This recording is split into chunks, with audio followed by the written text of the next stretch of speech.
بالظبط كده، حاجة شبه بالظبط الشيخ حسني في الكيت كات لما كان الميكروفون مفتوح وفضح الدنيا كلها. اهو رشدي أباظة برضو طلع اللقاء وهو سكران جامد جدا وقعد يقول كلام خطير جدا على الهوا. ما تنساش تشترك في القناة وتفعل الجرس وتدوس لايك لو الفيديو عجبك. حلقة النهاردة بتتكلم عن لقاء رشدي أباظة طلع وهو شارب تماما وكان بيقول كلام خطير جدا. رشدي أباظة كان معروف عنه ان هو كان بيشرب كتير قوي، لكن المشكلة كلها انك تطلع على الهوا وانت شارب. كان بيصور فيلم نار الشوق، وبعدين جاله الاعلامي وجاله الاعلامي فريد جبر وقال له لازم تطلع معانا النهارده في البرنامج الاسبوعي، انت نجم كبير جدا ولازم نقدمك. طبعا فيلم لبناني مصري زي ده يعني جمهور كبير مستنيه ومستنيين طبعا ظهور النجم الكبير رشدي أباظة.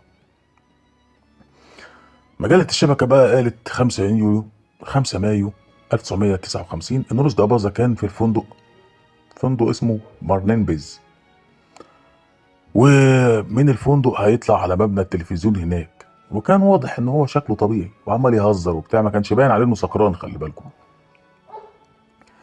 لكن اول ما الكاميرا دارت وكده شكل الشرب اللي شربه والكاسات اللي شربها بدأت تظهر عليه. بدأ يعرق جامد وعينه تحمر.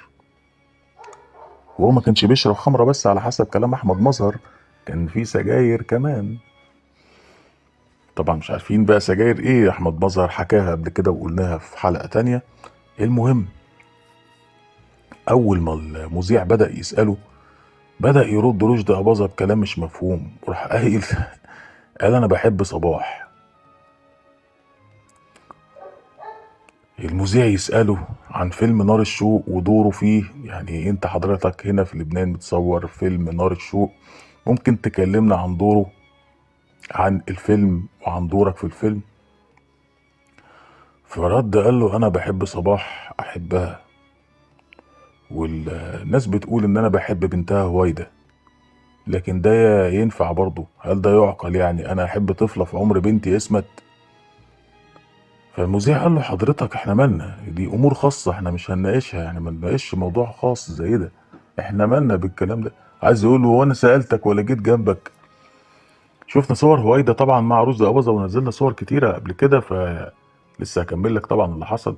بس هنا بفكرك بحاجه، وقلت لك ان في اشاعات ربطت ما بينهم هو وهويدا، لكن الاشاعات الاكتر يعني حصلت بعد اللقاء ده. طبعا كل الناس كانت شافت بقى الكلام ده على الهوا، لانه كان مذاع على الهوا. فالمذيع قال له حضرتك احنا ملناش دعوة، دي امور خاصة، يعني لو سمحت. فالمذيع قطعه بسؤال تاني عشان يوديه في سكة تانية بقى. فقال له بص، انت عندك افلام كتير، في افلام منها نجحت وافلام منها ما نجحتش قوي. طبعا هو بيهبد اي سؤال دلوقتي، المذيع عايز يخلص بالكارثة اللي اتقالت دي. هل بقى بيزعلك ان افلام تنجح وافلام ما تنجحش قوي؟ فراح قايل له بص، انا عايز اقول لك حاجة، انا بدي اكل خبز، اكل خبز. يعني بدأ يكلمه باللبناني وقال له انا عايز اعيش. فكان شارب طبعا جامد. وبعدين رجع يتكلم تاني عن صباح وقال انا بحبها جدا، بحب صباح قوي. مقدم البرنامج لاحظ حالة يعني الشرود الذهني اللي موجودة، فقال رشدي أباظة في ايه بصوت واطي كده. وبعدين المخرج حس ان الموضوع ده مش هينفع يخرجوا منه، فراح قايل له ايه، شاور للمذيع وقال له انهي اللقاء. فالمذيع قال ان الوقت داهمنا، وانتقلت الكاميرات بعد كده عشان تعرض لقاء للفنانة سميرة توفيق عشان يغطوا على اللي حصل.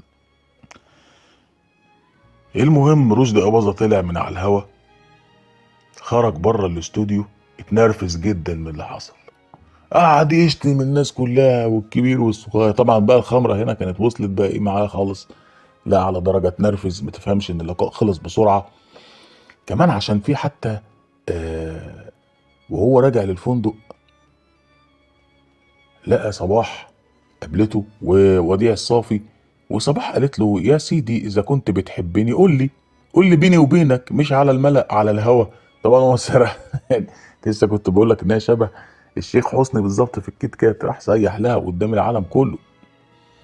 وقال لك في ناس بيطلع اشعه بيني وبين هوايدا. ايه اللي انت بتقوله ده؟ وعيش ايه اللي حضرتك عايز تاكله على الهوا؟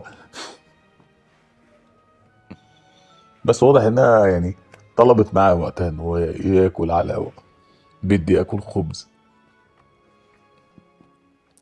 طريقة صباح في التعامل معاه دي هي اللي خليته كمان يوصل للحالة العصبية اللي وصل لها دي، وينزل يشتم الناس كلها ويزعق لهم وكده. وكان مش هيكمل بقية المشاهد بتاعته في الفيلم بالمناسبة، لحد طبعا ما اتصالح هو وصباح زي ما احنا شايفين كده، وخلاص عدت الحكاية وكملوا تصوير الفيلم. بدي اكل خبز. ودي كانت حلقتنا النهارده. وما تنساش تشترك في القناة وتاكل خبز وتفعل الجرس وتنتظرنا في الحلقة الجاية، وتحب صباح طبعا.